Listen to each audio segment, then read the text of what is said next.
And then I was recruited by Vueling to become head of innovation. But then How does somebody recruit you? I don't know, Like LinkedIn, and they're like, "Hey, come work with us," or something like that. I got a call, and then they said, "Do you want to talk?" And I was like, "Oh no, another headhunter." No.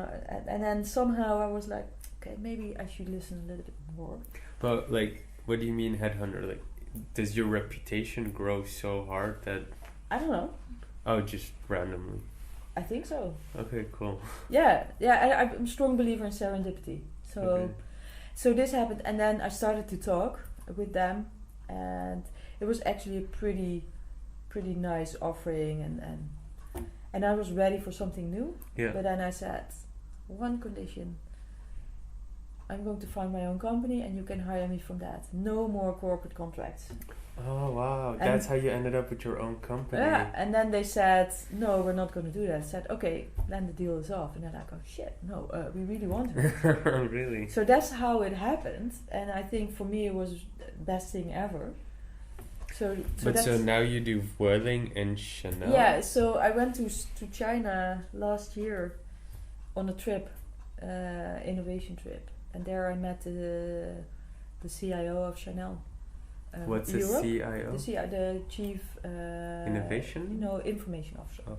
So from Europe, and we were on the same trip, and we had some nice conversations. And then he said, "Have you ever thought about the luxury fashion or the luxury industry?" And I was like, "No." By the way, I have a full-time job, so. And I wear sneakers all the time. And I looked like. Well, actually, I said Well, that. you actually look great. So No, but actually, I said this while I had a more serious interview when we were both back in Europe. He texted me. I said, "I really want to talk to you." And I go, "Okay, I will come by," because somehow I always say yes. Doesn't it get too much when you say yes all the time? For me, it gets a lot after a while. Yeah, no, it's still okay. Okay. Yeah, but still works out somehow. But so I visited him in a Chanel boutique in Brussels because we met there. Was also the first time for me ever to be in a Chanel boutique. And then I said, "Hey, but I look like this all the time." And he said, "Please stay like that." And he said, "I actually love your company name, Rebella. That's actually what we need." So and then I said, "I have a full-time job in Barcelona. Yeah. So let's see how we can make it happen." Yeah. And he said, "Yeah, make a proposal." So I made a proposal, and I support them for 5-6 days a month. Not always on site. So and Paris is in between Amsterdam and Barcelona. So Perfect. sometimes. And in Spain you have a lot of holidays. So sometimes I use the holidays to be And in long Paris. weekends as well. Yeah. So and I don't have children, for instance. So that's why I also have a lot of time that I can spend on this kind of stuff. Nice. So and for me it was actually I have a mentor here in Holland, and he really pushes me to think about optionality. How did you find your mentor? I did a leadership program. It's called Think. It's a creative leadership program. It's in Amsterdam, and there I met him.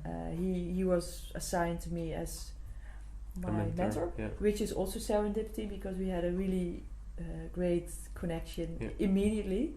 He's also a little bit nerdy, and but he really pushed me out of my comfort zone, and I'm very thankful for that. And we still have a lot of contact. But he always pushes me for optionality, and that is being in KLM and in a corporate environment for so long, you get a little bit narrow-minded. Yeah. And so Think learned me to open up, and then this mentor pushing me all the time. Cool. So then I said yes to Chanel, and they so for half a year. So I was like, I have no idea how I'm going to do it, but I'm going to do it anyway. I don't care. And then they asked me now if I can stay a little bit longer. So yes, and then Chanel sounds like a really cool company though. Like, what do you do there? Like, yeah. I love luxury brands because of what they've created. Even though tech changes, luxury somehow just keeps selling. Even when the markets crash, Yeah. luxury brands like maintain. Crazy. Like the Apple Watch came out, but Rolex is still relevant. Yeah. Yeah. So I completely admire the luxury brands for that reason. Yeah. So it must be like fascinating working at Chanel and seeing, like, how is it? Yeah. So what for me is very interesting to have these two worlds next to each other. So Vueling Chanel. If you look at Chanel, is privately owned. Oh, really? Yeah, so much more long-term vision. While in Vueling, everything is much more short-term driven. Low cost means not always a lot of money. Yeah. Chanel, there's a lot of money. Doesn't mean that everything goes at all, but it's a different kind of vibe. Yeah. And luxury means they have a really nice product, really, really nice. And they invest a lot of it in that. If you look at a low-cost airline, the product by itself is not that nice, right? Actually, it's quite shit to fly because you have all the waiting and the boarding, and then the plane seats are not that comfortable. So it's a completely two different worlds. Mm-hmm. On the other hand, some technology you can leverage. So in Vueling we are testing how can you track your luggage with RFID, and that technology you can also use to track fashion, right? If there's a whole logistic chain before fashion gets into the boutique, and in the boutique it can also be interesting to use some technology. So you can leverage technology, and actually I think it's even more interesting to be an outsider of the industry, to look at things completely different. So what I do is in Chanel is not so much on the product itself, because you have artistic directors and they do all the product innovation. But I more help into how do you start innovation, how do you set up, how do you organize. I challenge a little bit with these kind of solutions. And there's a lot to innovate when you run an organization, right? So you have... how many employees are at Chanel? I think in total about 20,000, 18 or 20,000. And Vueling? 4 or 4.5. Vueling is smaller than Chanel? Yeah, much smaller. Okay, wow. Yeah. No, but Chanel is like worldwide, right? Yeah, I know, but I assumed somehow airplanes would be bigger. No. Well, if you look at KLM, for instance, it's 34,000 or 33,000. So that is the difference between low cost and those older airlines, because they have everything in house. So, for instance, engineering and maintenance is part of KLM, and we just buy that. We have a supplier for that. Yeah. No, so for me, innovation is, and this I decided 2 years ago also to prototype my career. What do you mean?